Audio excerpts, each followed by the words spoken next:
Anda sedang mendengarkan suara profetis dari para nabi, hambanya.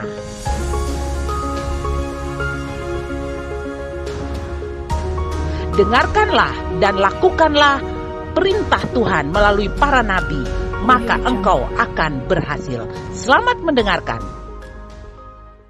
Shalom, Victory Life community. Welcome, brothers and sisters. First, let us pray to prepare ourselves to hear the word of God. Shalom jemaat Tuhan. Sebelum kita mendengarkan firman Tuhan, mari kita berdoa agar kita persiapkan hati kita biar kita bisa menerima firman hari ini. Mari kita berdoa. Dear Heavenly Father, Bapa di surga, please let me speak your word biarlah saya bisa menyampaikan firman-Mu so that it may be understood by those in Victory Life community. biar dapat dimengerti bagi seluruh jemaat Tuhan di Victory Life Community. And they can take this message Biarlah mereka bisa membawa firman ini and use it to improve their lives. dan mereka bisa mengaplikasikan firman ini untuk dapat mengubah kehidupan mereka.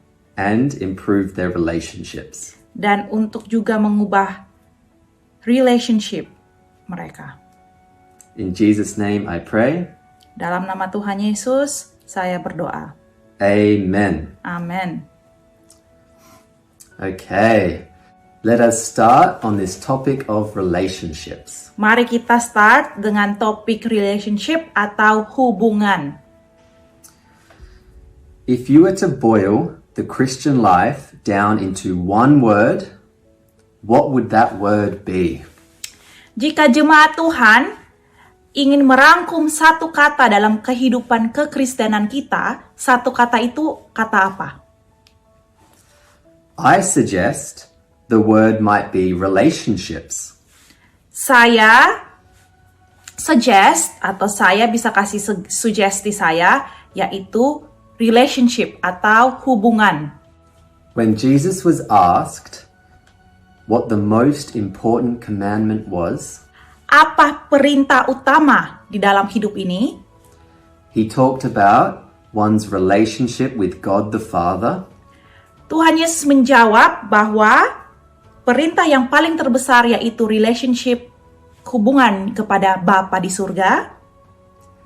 He then said that one's relationship with others Dan juga dia bilang perintah untuk hubungan dengan orang sekitar kita. It is safe to say then that relationships are core to Christian living. Kita bisa bilang bahwa hubungan atau relationship adalah inti dari kehidupan kita, kekristenan kita. Today we will look at these relationships. Hari ini kita akan melihat hubungan itu. Apakah hubungan itu? Let us read Matthew 22 verse 34 to 40. Mari kita baca Matius 22 ayat 34 sampai 40. Hearing that Jesus had silenced the Sadducees, the Pharisees got together. One of them, an expert in the law, tested him with this question. Teacher, which is the greatest commandment in the law? Jesus replied, love your God with all your heart and all your soul and all your mind. This is the first and greatest commandment. And the second is like it. Love your neighbor as yourself. All the law and the prophets hang on these two commandments. Matius 22 ayat 34 sampai 40. Hukum yang terutama. Ketika orang-orang Farisi mendengar bahwa Yesus telah membuat orang-orang Saduki itu bungkam, berkumpullah mereka dan seorang dari mereka, seorang ahli Taurat, bertanya untuk mencobai dia. Guru, hukum manakah yang terutama dalam hukum Taurat? Jawab Yesus kepadanya, kasihilah Tuhan Allahmu dengan segenap hatimu dan dengan segenap jiwamu dan dengan segenap akal budimu. Itulah hukum yang terutama dan yang pertama.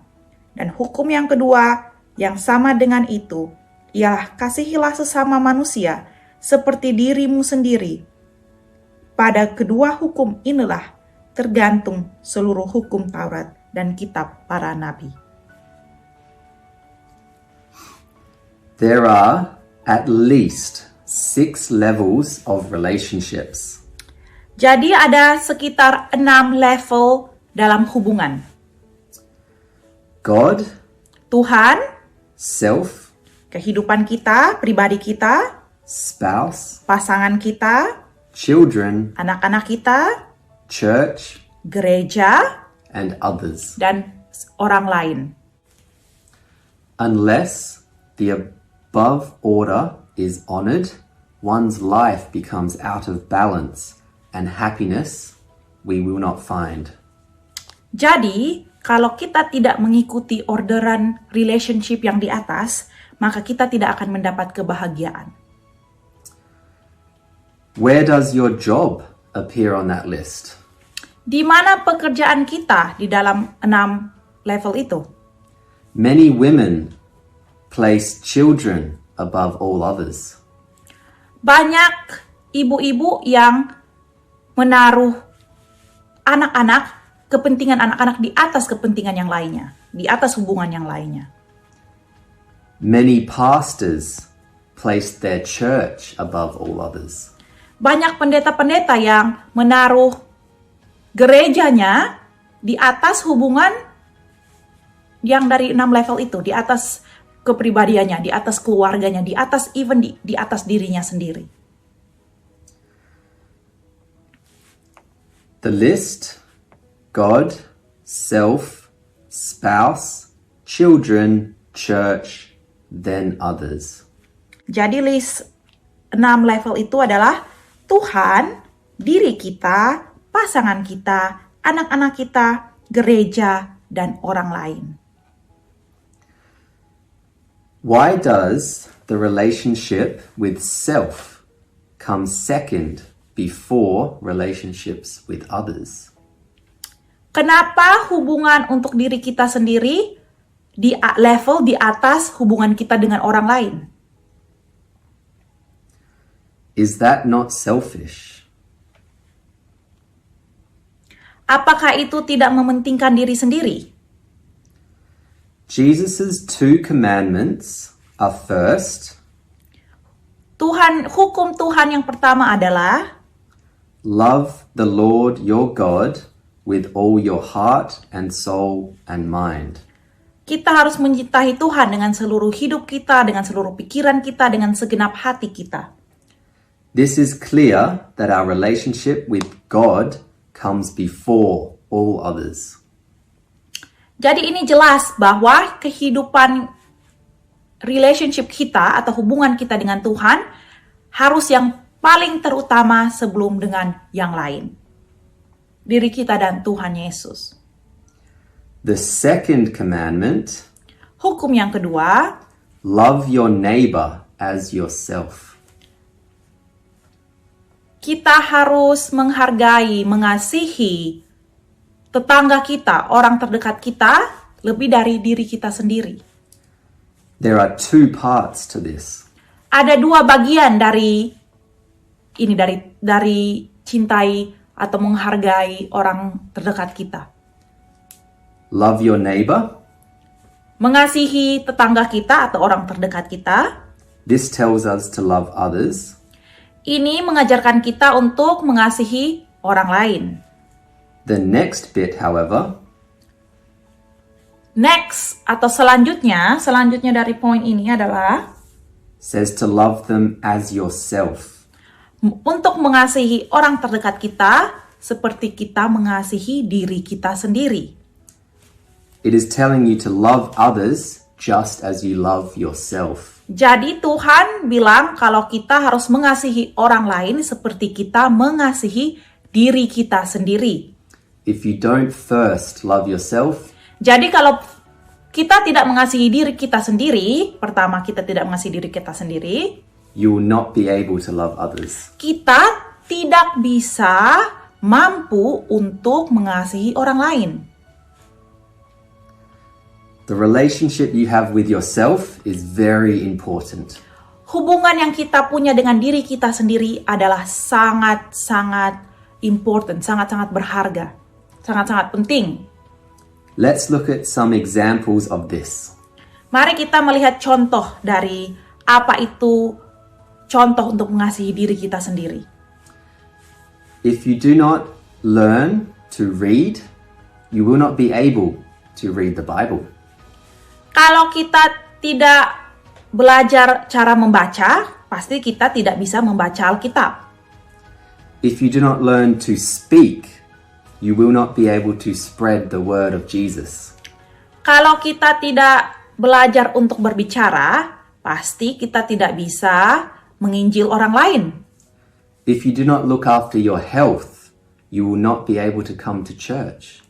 Kalau kita tidak bisa menjaga kesehatan kita, kesehatan hidup fisikal kita, kita tidak bisa bangun untuk pergi ke gereja.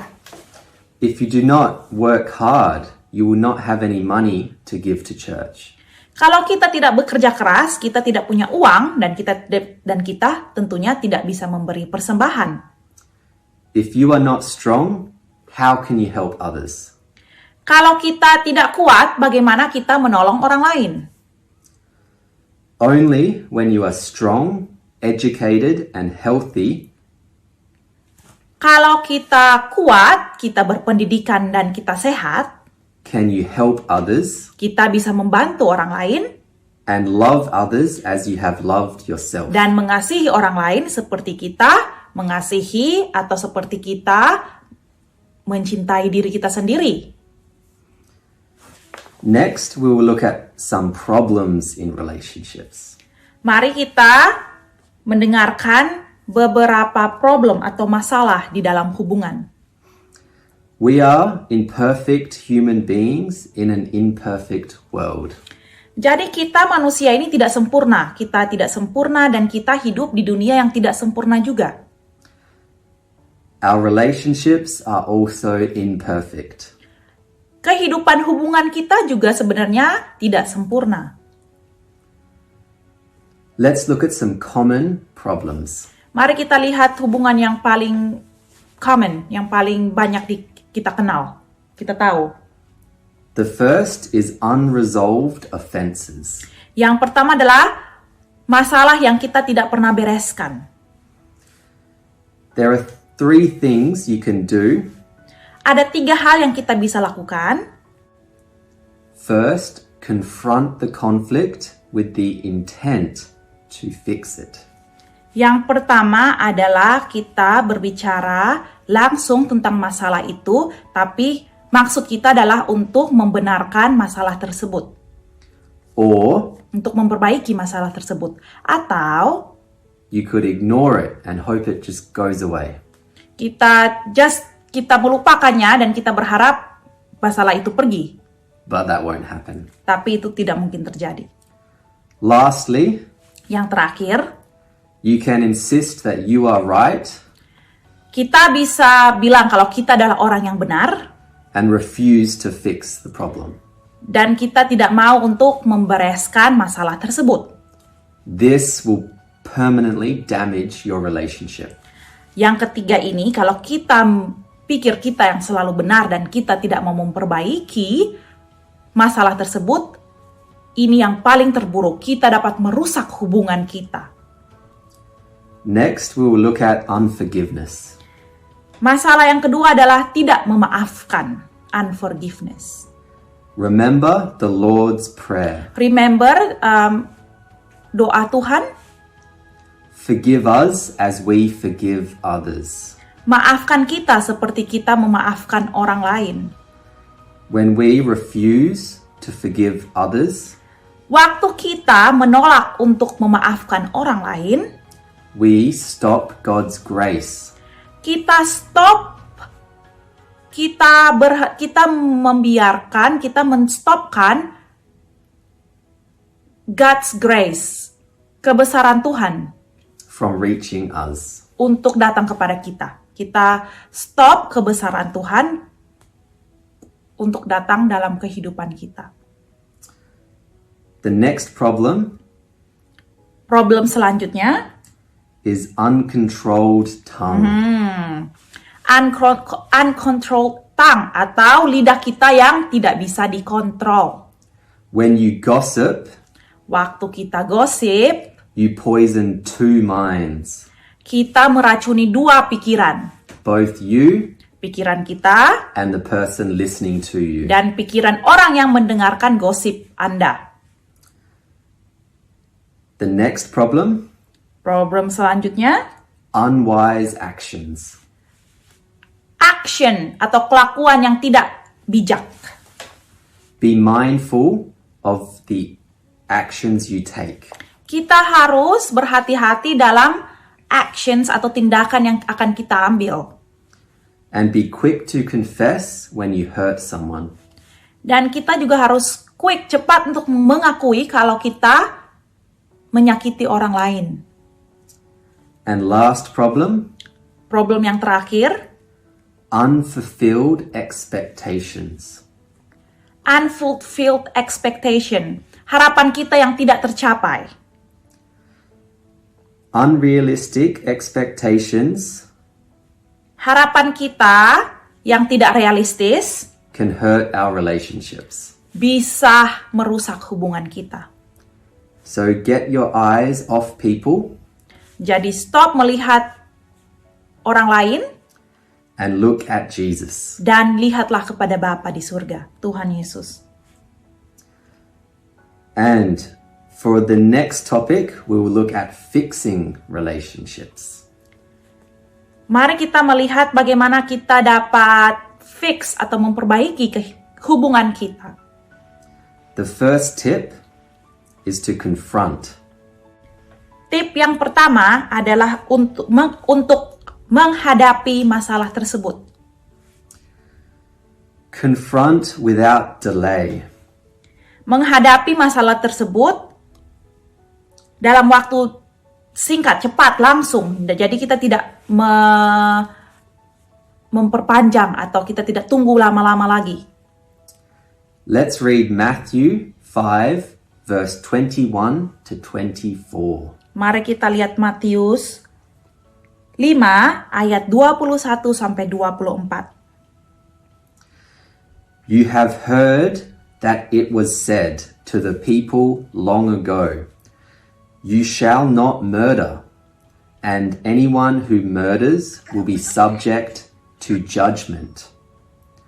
But I tell you that anyone who is angry with a brother or sister will be subject to judgment. Again, anyone who says to a brother or sister, Raka, which is an old insult, is answerable to the court, and anyone who says, you fool, will be in danger of the fire of hell. Therefore, if you are offering your gift at the altar, and there remember that your brother or sister has something against you, leave your gift there in front of the altar. First, go and be reconciled to them. Then come and offer your gift. Matius 5 ayat 21 sampai dengan 24. Kamu telah mendengar yang difirmankan kepada nenek moyang kita. Jangan membunuh. Siapa yang membunuh harus dihukum. Tetapi aku berkata kepadamu, setiap orang yang marah terhadap saudaranya harus dihukum. Siapa yang berkata kepada saudaranya kafir harus dihadapkan ke mahkamah agama. Dan siapa yang berkata jahil harus diserahkan ke dalam neraka yang menyala-nyala. Sebab itu jika engkau mempersembahkan persembahanmu di atas mezbah, dan engkau teringat akan sesuatu yang ada dalam hati saudaramu terhadap engkau, tinggalkanlah persembahanmu di depan mezbah itu, dan pergilah berdamai dahulu dengan saudaramu, lalu kembali untuk mempersembahkan persembahan itu. The next way to fix a relationship Langkah selanjutnya untuk memperbaiki hubungan kita is to be willing to compromise. adalah kita harus willing atau merelakan untuk compromise. Jadi seperti kita bisa mengalah satu dengan yang lainnya. You don't always have to have your way. Kita tidak harus mengikuti maunya kita. Let's read Proverbs 25, verse 8 to 10. Mari kita lihat Amsal 25 ayat 8 sampai 10. Do not bring hastily to court for what you will do in the end, if your neighbor puts you to shame. If you take your neighbor to court, do not betray another's confidence, or the one who hears it may shame you, and the charge against you will stand. Amsal 25 ayat 8 sampai 10. Jangan terburu-buru kau buat perkara pengadilan, karena pada akhirnya apa yang engkau dapat lakukan kalau sesamamu telah mempermalukan engkau. Belalah perkaramu terhadap sesamamu itu, tetapi jangan buka rahasia orang lain, supaya jangan orang yang mendengar engkau akan mencemoohkan engkau, dan umpat terhadap engkau akan tidak hilang. The last way you can fix a relationship Yang terakhir, langkah yang kita dapat gunakan untuk memperbaiki hubungan kita is to commit. untuk komit atau komitmen, memberi komitmen. Let's read Ephesians 4, verse 32. Mari kita membaca Efesus 4 ayat 32. Be kind and compassionate to one another, forgiving each other just as in Christ God forgave you. Efesus 4 ayat 32, tetapi hendaklah kamu ramah seorang terhadap yang lain, penuh kasih mesra dan saling mengampuni, sebagaimana Allah dalam Kristus telah mengampuni kamu. Bersikaplah ramah satu dengan yang lain, milikilah hati yang lembut dan saling mengampuni, sebagaimana Allah dalam Kristus juga mengampuni kamu. So, Jesus indicated that our first priority was to have a proper relationship with God. Jadi Tuhan Yesus sudah jelas, hal pertama yang Tuhan bilang adalah untuk kita mempunyai hubungan yang erat dengan Tuhan. And only then can we have a proper relationship with others. Waktu kita mempunyai hubungan erat dengan Tuhan, dari situlah kita dapat membangun hubungan dengan diri kita sendiri dan dengan orang lain. You can't have a relationship with God without having a relationship with others. Anda tidak dapat membangun hubungan dengan orang lain kalau Anda tidak mempunyai hubungan dengan Tuhan. Where are you in your relationship with God today? Di level manakah atau di bagian manakah hubungan Anda dengan Tuhan? Apakah hubungan Anda dengan Tuhan cuman bangun pagi dan tidur malam, atau hubungan Anda dari pagi sampai malam, atau hubungan Anda terus-menerus? Bagaimana hubungan Anda dengan Tuhan? And how is your relationship with others? Dan bagaimana hubungan Anda dengan orang lain? Apakah cuma lewat telepon 1 bulan 1 kali, atau terus-menerus? Okay, that is all for the message. Oke, itu message pesan firman Tuhan dari kita. I hope you learned something today. Kita berharap Anda jemaat Tuhan dapat meresponi dan dapat menangkap firman Tuhan hari ini. Thank you, Victory Life Community. Terima kasih jemaat Victory Life Community. Bye-bye.